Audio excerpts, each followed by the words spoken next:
Okay, in this video we're just going to look at working with the tools on the Panasonic GH6. So we're talking about like the kind of on-screen display tools, and the reason for this is just a few people have kind of asked me about how you work with these tools, and they're kind of making the screen cluttered and it's quite difficult. So what I've done is, if I could just get this into focus quickly, I've set up just a shortcut on the front button. I'll link to how you do that, but that's kind of just what I've done just to get the histogram on. So if we put that on, you can see when you bring it onto the screen, you've kind of got these arrows. So they're essentially just telling you it can be moved around the screen. So you can use your joystick to move it. That's one of the options. You can see the arrows are appearing. Now I've moved down, we've got 4 ways we can go. Or you can just put your finger on the screen and that can go wherever you like. So it could go right in the middle. Obviously that's not brilliant because it's kind of where we need to be working. But once it's down, once you've placed it, what you'll then need to do, when you touch it, you can see it doesn't do that anymore. It has to be held down and then moved. So you can move it up into the corner, or you can move it up into there.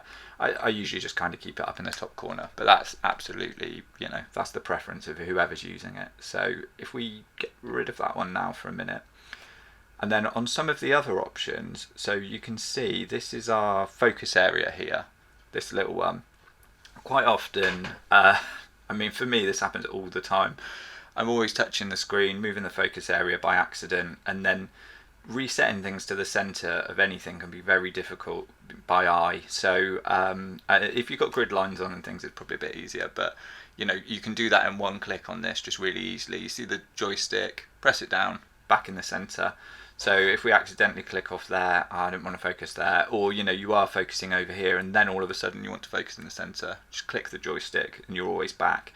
And you can also see these lines, which does mean we can move it around, but also for this one, we're on, just to make this easier so we know what we're doing, we're on one area focus. So one area focus, not all focus modes are the same, but for this one, you can click on it.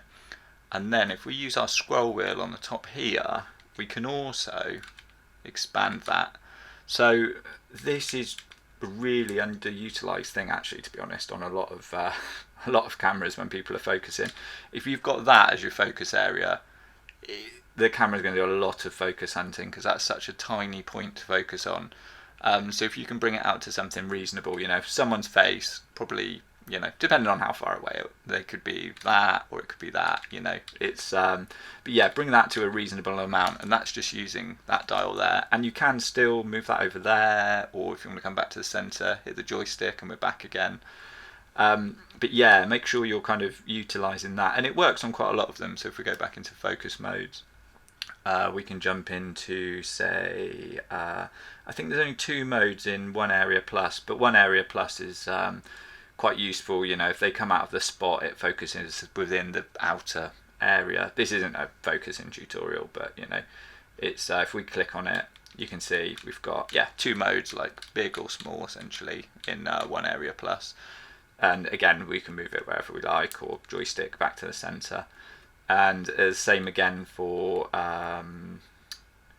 zone as well. Yeah, we can do, if we click in our zone, we can make our zone wider, and this is all just using the wheel. So make our zone wider, move it around, and when you're finished actually moving it around, you've got 2 options. You can either hit set or just press the shutter, and if you press the shutter, that's locked it in. If you press set, that's locked it in. They both do the same thing. So yeah, you can again just drag it around. I think you can actually, you can. You can do a pinch and zoom. I find this really awkward to do, but on some of these, you can pinch and zoom to make them bigger. So it's either that, or you use the scroll wheel, and that works for almost all of the overlay tools. Share that.